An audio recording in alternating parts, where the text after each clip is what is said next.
The high hall of the Cinder Spire smelled of ozone and the scorched minerals of the lower reaches. It was a sharp, biting scent that usually signaled a successful raid. Warlord Varric stood at the center of the obsidian dais, his kinetic maul resting heavy and cold against his shoulder.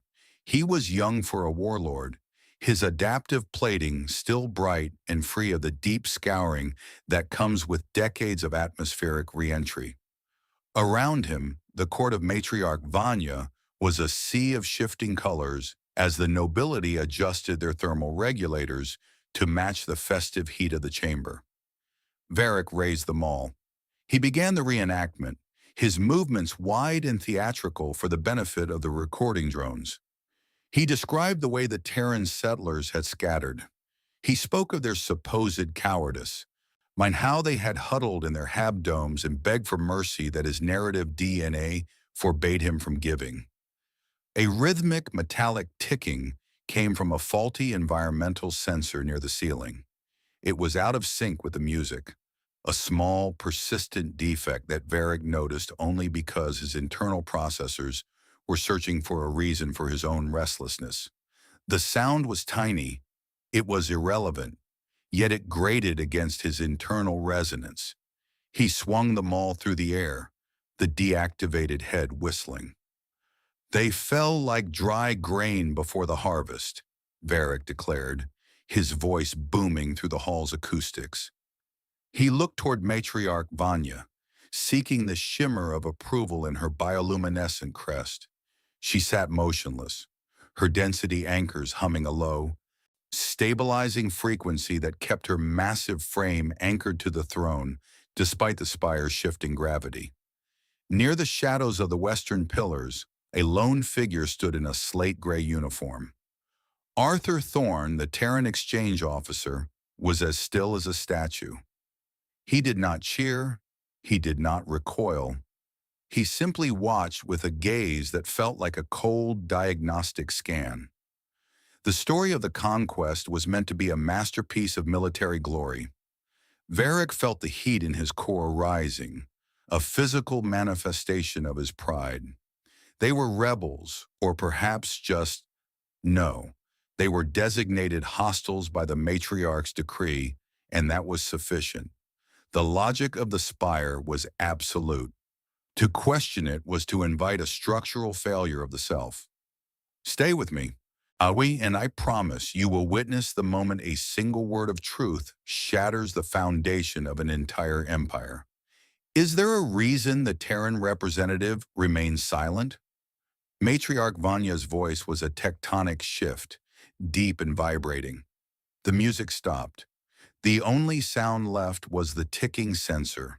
Arthur Thorne stepped forward, his boots making a dull, thudding sound on the obsidian. He didn't look like a warrior. He was smaller than the least of Varric's guards, his skin soft and his movements devoid of the hydraulic hiss that accompanied the spire's elite. He stopped 10 paces from the dais. "I was wondering, Warlord," Arthur said, his voice quiet but carrying a strange, weighted authority.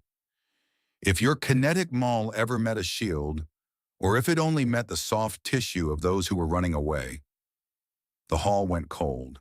Varric felt his adaptive plating stiffen, the interlocking segments locking into a defensive configuration. It was an involuntary species response, a sudden hardening of his exterior that made a sound like grinding stones. This human, this soft-skinned creature who lived and died in a century, had dared to suggest a lack of honor. "The hostiles were armed," Varric said, his internal temperature regulation failing for a split second as a surge of irritation bypassed his training. "I have seen the unfiltered reconnaissance log," Arthur replied.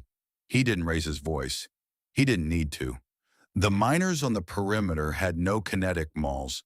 They had no density anchors to hold them against your gravity seams. They had families, Varric. Is that the story you want the Spire to remember? Varric's central processing core flickered.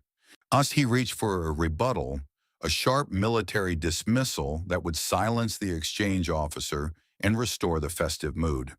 But the human's eyes remained fixed on his, and in that gaze, Varric saw a terrifying lack of fear.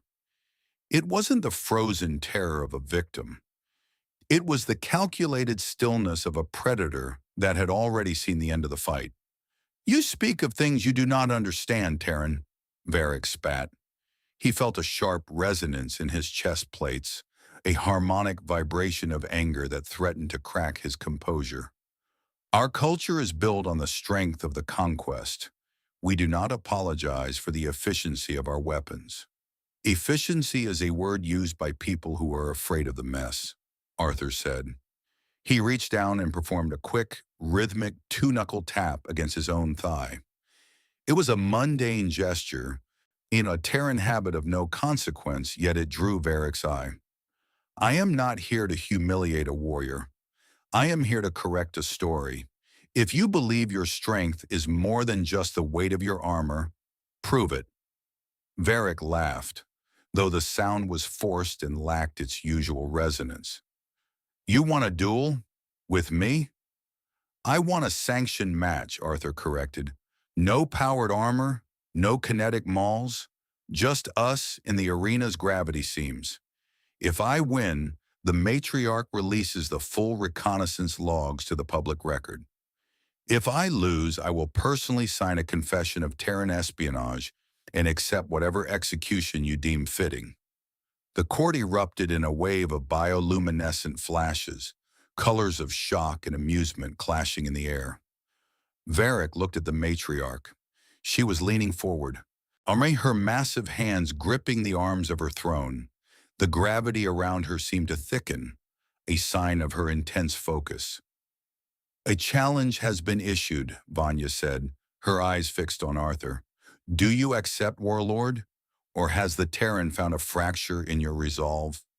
Varric felt the weight of his reputation pressing down on him. He was the champion of the Cinder Spire. He was the hand of the matriarch. To refuse would be to admit that his victory was a lie. He looked at Arthur, who was now standing with his arms crossed, waiting with an almost bored expression. "The match is sanctioned," Varric declared, his voice ringing with a desperate kind of certainty. "At the next solar rise, we will see what remains of your truth when the gravity shifts." The Terran nodded once, turned, and walked back into the shadows. Varric watched him go, his cooling vents hissing as they struggled to bring his core temperature back to baseline. He felt a strange, sharp pang of something he couldn't name. It was a sudden, jagged doubt that cut through his pride. He spent the night in the training bays, recalibrating his density anchors and running simulations. But every time he closed his eyes, he heard the ticking of that faulty sensor. He saw the human's hand perform that two-knuckle tap. The Spire was a place of absolute structures. It was a world where the strong dictated the narrative, and the narrative became the only truth that mattered. But as Varric stood alone in the dark of the bay, he realized that he didn't know how to fight someone who didn't care about the story. When the first light of the sun began to bleed through the Spire's observation ports, Varric was already in the arena. The floor was a complex mosaic of gravity tiles, each capable of shifting its pull in a microsecond. It was a weapon in its own right, a tool of execution for those who could not balance.